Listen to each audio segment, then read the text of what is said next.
Well, hello, that's me again. Today is February 17. It's Friday, I believe, right? And this is something for the weekend. And also, I will fulfill the request of people who constantly ask me questions both in discussion boards, in my blog and everything. Just please comment on this, on that, and you know what? Yeah, I work for you guys, obviously. You are my supporters, you are my audience, and I have to sometimes just do the thing what audience wants. So I'll be talking about, again, considering the fact that I'm not a tankist, I'm not a tanker. So, but I'll be talking about T-90M Prorыв, main battle tank of Russia. But before I go, I want to start with this and kind of give you a little bit of the seat rep. And people were throwing at me this wonderful headline, and I really appreciate this. I really thank them for doing this and pointing my attention towards this. It is from yesterday from CNN, and now CNN, which we know is the mainline BS company in the United States, as pretty much most of US mainstream media. And look what it is now. They say now, and this is analysis by Stephen Collinson, who obviously has zero military background, but the CNN says that the West's hardest task in Ukraine is convincing Putin that he is losing. This is a new word in the strategy and in the warfare, that your enemy needs convincing that it is losing when it doesn't feel like such. So sure, but it tells you basically the desperation and the lowest of the lows level of the stupidity, if not to say, I don't even know, sheer idiocy to which the mainstream media in the United States stooped. And it's not only in the United States, but yeah, obviously, when you kill 10 to 15 times more enemy than you lose yourself, it's kind of like, yeah, it definitely doesn't sound like you need any convincing that you are losing. It's one of the things is in this particular situation is to how to hold you back for now, not letting you kind of, unleashing you and going deeper into the enemy territory, because there is no necessity to do so, and there is a reason for that. I mean, Russia is, as already I'm on record for many times, and non-stop pretty much, that the meat grinder continues, and there is fewer and fewer actually mobilization age group, so to speak, which could be mobilized and sent to front to be killed very fast by Russian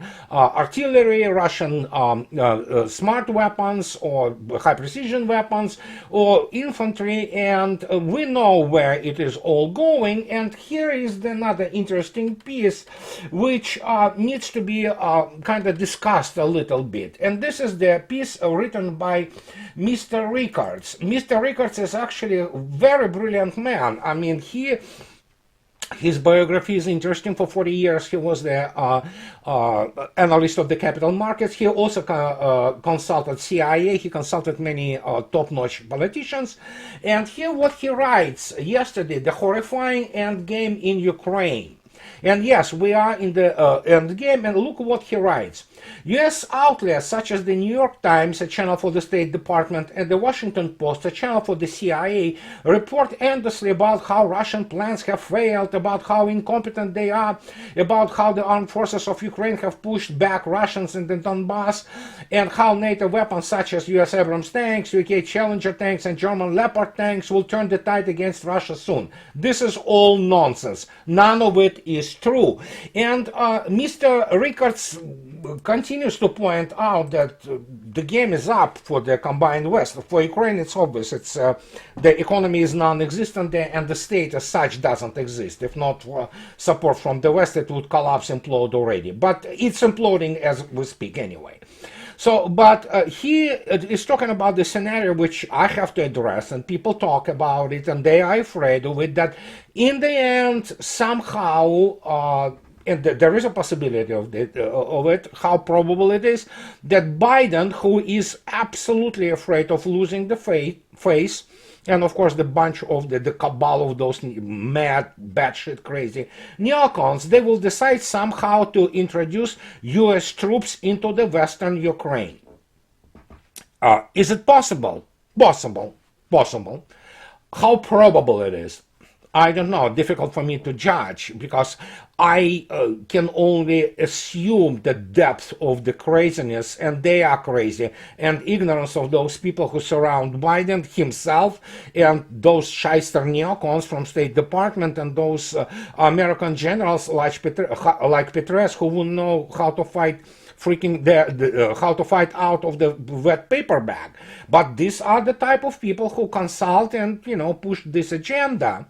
And as we know, and this is not only me speaking, you can run, and actually the source of this knowledge is Colonel McGregor. Scott Ritter talks about it, other people write and talk about it.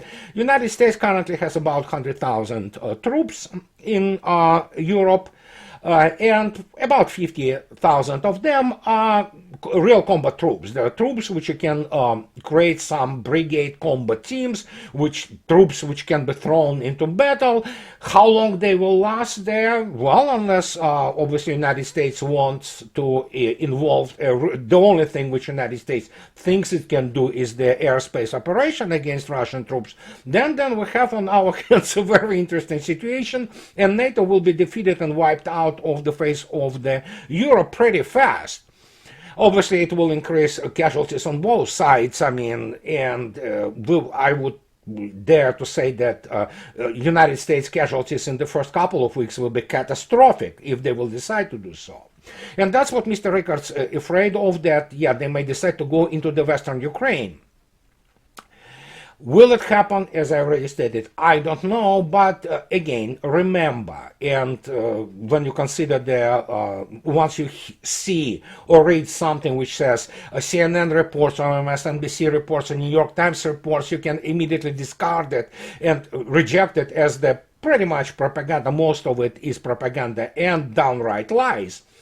But the truth is that I don't think so they would want to do that, because obviously the direct confrontation between the United States and Russia does have the very high probability of escalating towards the nuclear threshold, and it won't be Russia which will be escalating towards it, it will be the United States, and I write about it for very many years because the United States is the nuclear biased nation precisely because of its conventional combined arms warfare weakness. And they know it. And anybody who listened to me yesterday, me and a couple of my wonderful, not opponents really, interlocutors on the Russia Today cross talk, the lieutenant colonel of National Security Agency, and then she served in the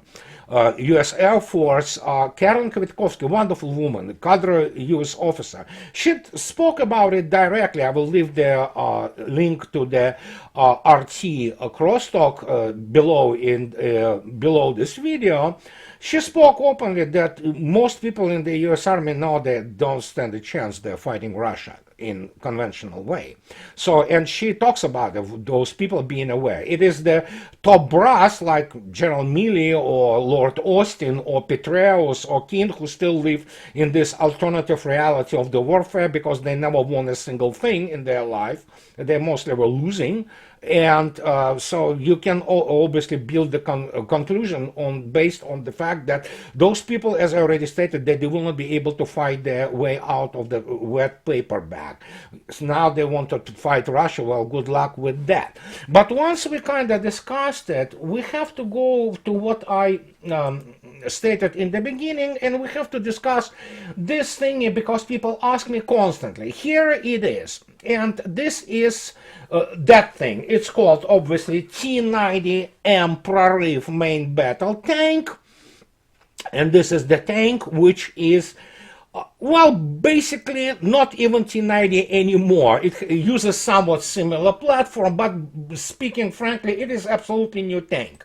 It's new in many respects, and if you can find easily there all kinds of necessary data about this tank with its 48 tons, extremely well armed and extremely well armored, and it carries, or it's armed with a really great 125 millimeter, I believe, smooth bore gun, the same gun which T-14 Armata uses, and this is extremely advanced gun, or cannon if you wish.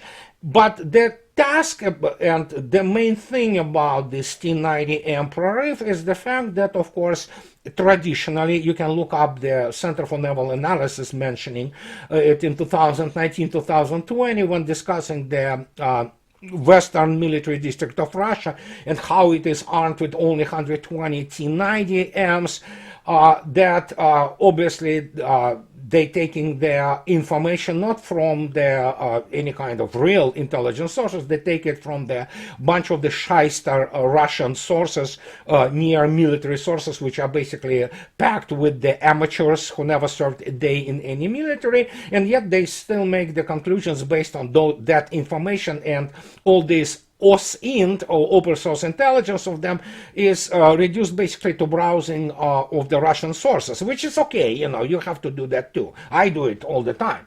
But the point is that obviously Russia has quite a substantial number of T-90Ms per reef, which are really great tanks. And why they great, let me explain. First, let's speak about the traditional things about the platform. Platform, which is of course engine, the 48 tons of this armor, very low profile, really fast speed and things of this nature. It's extremely important. You need to have it in the tank, as anywhere. You want to protect your crew, which is of course traditional 3-man crew, with Russian tanks being obviously carrying autoloader.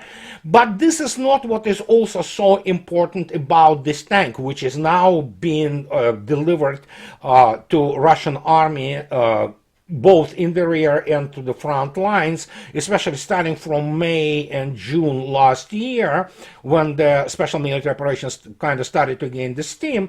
It started to be delivered in the real industrial quantities, and as you know, Mr. Medvedev already spoke about a week or so ago about thousands of tanks which will be built or modernized. And of course, T-90 is the pivot, so to speak, around which the modern Russian armored forces are built. And of course, T-14 Armata comes next. But this is not what is also so important about this tank. Look at this. When you ask me, and I spoke about it, I really kind of delved into it. Here it is. You have to start with this. Remember Metcalfe's law? Metcalfe's law is talking about the telecommunication network. But while we're talking about telecommunication network, we have to understand that actually network itself is a very valuable thing, and especially so when you have obviously this network operating for military. And we are talking about net-centric warfare, and you can find in some of my previous videos, I spoke a lot about it. I explained how it works, but let me put it this way. I kind of will make short, brief overlook or overview of it, if you wish. It is, again, how do you operate network and what it does, why we need network-centric warfare, and why it is not just some fad, and that this is not some kind of the fancy, which is passing fancy. It's not. Net-centric warfare is here to stay, and it was in development, actually, you will be surprised, for centuries. But here's the deal. The more you have communications channels, and the more you have the ability to exchange information in real times within your tactical unit, not to speak about the operational and strategic level, the more chances you have to do what is the resolve two major tasks in the any kind of military or if you wish, warfare in general. It increases dramatically your situational and tactical awareness, and it allows you much faster to resolve uncertainties. Yes, the military degree in military science, degree in military engineering degrees, they are all built around all those funny things about resolving uncertainties and providing targeting, and targeting, the less uncertainty in the targeting, the more accurate you are. And that the net-centric warfare, the ability of several basic units to communicate within each other in accordance to Metcalfe's law, but usually in duplex. That means you can send and you can receive the information. That increases your situational and tactical awareness dramatically, and that allows you to provide an incredible synergy and incredible flexibility of your tactical or even operational level force. And that's why everybody strives to achieve this. Well, guess what? T90M is fully net-centric warfare tank. Not only it is capable to completely tie into single network, not just a company, but the whole battalion of tanks. Those battalions can communicate between each other and then communicate between all the higher level, operational level structures such as the tank division or tank army. Obviously going way up to the general staff, which allows to control battlefield in real time and extremely accurately.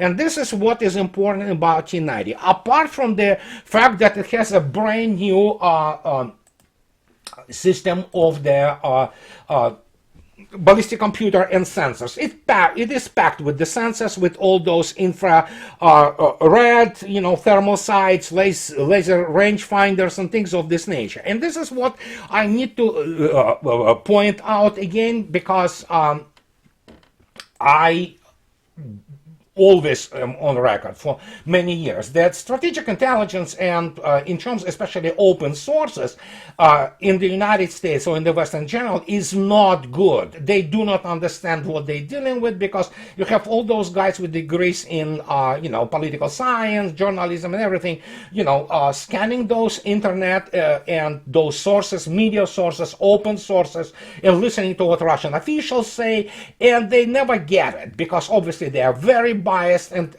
as for example many Americans and Europeans, because they think that they are superhumans and other just human trash below their feet, they never can react properly to the fact that, hey, you know what, in our particular case, Russia produces some things which are much better, especially technologically, than what West is capable of. And I want to get you to this very interesting information from 2016. As you can see yourself, this is 2016 headline, talks about that number of the Russian enterprises, Istok and Cyclone. It's all part of Russian Russian electronics, which already been preparing their serial production of their cooling matrices for the infrared and thermal sights. Well, pretty much the same actually, for Russian army and other use, including even in the whatever you need in the commercial use. And when you look at this thing, this headline, you can go to Izvestia, and it's, as you can see yourself, it was 27th of July 2016. And fact is, already then, Russia claimed, not just claimed, it has been confirmed that the quality of those matrices are actually higher and than their Western counterparts. And prior to this, prior to 2016, many of those Russian tanks, including T90As, first versions, and this is what, for example, some of the Ukrainian, so to speak, experts love to point out. Oh, look at that. This is T90. Of course, they lie. They say it's modern. In reality, they're from 1990s tanks and early 2000s. They have been armed with their Thales French thermal sights. And this is not the case anymore. T-90M Prorif is fully Russian tank, and what is most important, it has the brand new combat information control system called Kalina, and you can see yourself a little bit here. This is the commander of the tank position, and you can obviously look at it here. As you can see yourself, it has what you will need to know. On the left side, you can see your night vision and thermosight and cameras, and T-90 is packed with cameras.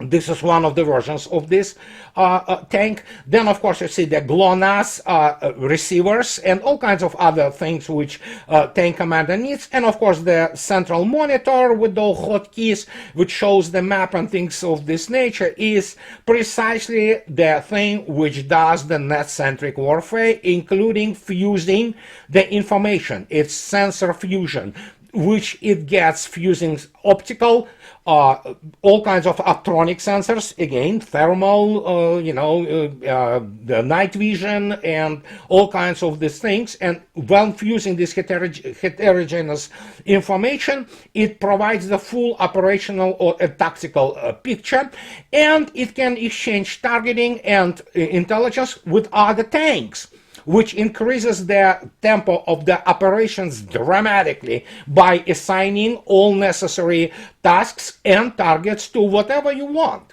And as you can see yourself, it also has a GLONASS receiver, and that allows an extremely accurate, what is called tying in привязка to the battlefield. And this is T-90 M Prorif. This is what makes this tank very good in this respect. Of course, it's not only good in this respect, in terms of being the net-centric, which is extremely important. And this Kalina, which is called a battle management system, also you can find elements of it even here. As you can see yourself, this is a famous TOS-1 flamethrower system, and as you can see yourself, it is also fully net-centric. And if you look attentively at L1 and L2, these are the navigational systems. This is GLONASS antenna. It also can receive a GPS signal, but Russians, of course, have their own GLONASS system, which allows an extremely high level of accuracy. And here's the problem. And as always, if you look attentively and try to look at the GLONASS accuracies, you will find only the data from 2010, 2013 maybe, and it will be something between 2.5 and 4 meters, comparable to basically GPS, more or less, plus minus a little bit, a foot or two. But of course, you can look up at NASA and they will tell you that, oh yeah, the accuracy of GLONASS is 100 meters. And it's the civilian mode. In military mode, it's 10 and 20. Well, I have news for people in NASA who write this bullshit, that actually in Naval Academy and during my service, even Paros and Cicada were already providing 10 and 20 meters when necessary. And this was, guys, in 80s, actually late 70s. But what do I know? So, but yes, here is one of the sources, which is the taken from Russian sources, and it talks about the GLONASS accuracy, and this is from 2022, and now the accuracy of GLONASS is approximately the level of other similar systems: American GPS, European Galileo, and Chinese Beidou. Those can determine coordinates with an accuracy of about a meter or less. Yes, this is exactly the accuracy you need, for example, when you begin to deploy and operate your tactical unit, be that tank company or tank battalion, which is the main tactical unit of the tank force, and you begin to operate it. And when you have obviously T-90, you suddenly get, you know what, essentially each tank in this tank battalion, consisting of T-90s, is capable of being its separate node, informational and sensor node. And then you begin to exchange information, and suddenly you have a full comprehension of the battlefield. And this is what is important. Apart from this other thing, is you can take a look at the headlines about T-90Ms already in battle. As you can see yourself, this is the 9th of June 2022. They already begin to talk here. This is from Sputnik about how much survivable this tank is, and this is precisely the tank T-90M, which basically, as they say, dispelled all those legends about those javelins and NLAWs and what have you, all those anti-tank missiles of the NATO production. And here it is. Different data suggested already then, by June, that just from the losses of the T-90M from javelins and NLAW and other, even Russian cornet type things have been, including their being blown up on the anti-tank mines, is no higher than 10% of the tank losses. Even T-72 and T-90s of original version remain there, a very effective and reliable instrument of the combined arms and tank warfare in Ukraine. And this is, but of course, survivability of the T-90M is absolutely outstanding, and it performed absolutely brilliant. And people say now that yes, we can say that this is the best tank in the world as of now. And it is obviously extremely sophisticated electronically. It has an excellent ballistic computer, superb sensor suite. It has an outstanding gun, and of course, as all Russian tanks, it can shoot not just the very good shell or round, those are tungsten rounds, they can penetrate just about anything, but it also is capable of shooting not only reflex, but they say now new type of the cannon-launched anti-tank guided missile called Sprinter. And if you, I probably very long range, because reflex shoots at 6 kilometers, something like that, and evidently Sprinter, I don't have the full knowledge of it, and I do not want to speculate, but they say it's one of the latest Russian ATGMs, and Russian ATGMs are horrifying weapons. And when you begin to put this together, you begin to look like a Destinati. It's pretty damn good tank, and it's designed specifically to operate within this high-intensity artillery, anti-tank and tank environment of the modern combined arms warfare. And as I already stated, many, with a good justification, call it the best tank in the world today, not to mention the fact that unlike those Abrams, which never saw any real action, come on, we cannot call the even the first Gulf War a real action against the monkey model, outmoded and totally obsolete Soviet T-55 tanks. I mean, come on, with Abrams? No, I'm talking about the real deal, and it performed brilliantly. Now, when you begin to add to all those units the same thing as this, you know, this funny looking thing, which is called Wally-E from Hell. It's Russian Terminator, which also is fully net-centric and is packed with sensors. Then you begin to understand that, my gosh, let's be honest, and this is not some kind of Russian rara. Fact is, Russian tank forces, and especially the way industry supports it, they're just outstanding, man. And even, of course, there are no equipment, no platforms, no weapon system which cannot be defeated. Russians also lost some T-90Ms, which is absolutely normal, but the number lost in the extremely difficult combat conditions on the front is just absolutely insignificant. That is why even some US mass media, you can look it up, it's very easy to find, they celebrate that Ukrainians shot and, you know, basically defeated one of the best tanks, you know, like a single T-90M, and it makes the headlines. Oh my gosh. Then even they begin to evidently appreciate how tough and how incredible this tank is. And again, When people say, why don't we see the T-14 Armata on the front? Well, you don't see it because there's no necessity to do that. T-90M, as it is today, is more than enough. In fact, if it's exceeding all kinds of expectations and performs brilliantly.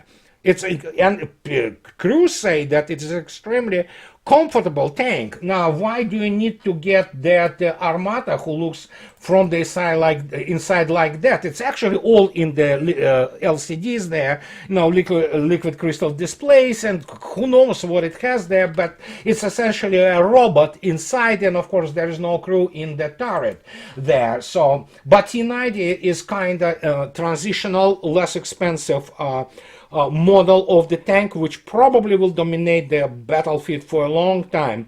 And at this stage, we can only speculate how many of those are there. We know that at around 2019-2020, just the Western Military District had already 120 of them. So count yourself. How many Russia has of those Prorivs nowadays? Those M's? I don't know, 300, 350? I don't know, but a lot. So enough to create actually the whole tank army, and we'll talk about this later, but because this is not just the only point I wanted to make today. But this is what people ask me to comment about. And again, as I stated, yes, armament, armoring, everything is important, absolutely. But in the end, look what is, so to speak, under the hood, not only in terms of engine, however extremely important, I mean, just absolutely crucial it is. Look what is in the brains of those machines. And those machines are extremely advanced. And of course, they are made on those, Russian domestically produced chips, and which of course Russians cannibalize their washing machines to get those computer chips to operate this technology. So, and this is what I wanted to tell you about today, and this is for your weekend, guys, and I hope so you have a good weekend. And as always, I want to really thank my wonderful patrons and people who buy me coffee for your support, guys. And without it, there wouldn't be me making these videos and doing what I'm doing today. And thank you very much for this. And for those people who are interested in what I do and want to hear more, please subscribe to my channel and support me on Patreon, or buy me a coffee or two. And you know what? Have a nice weekend. I'll talk to you later. Bye-bye.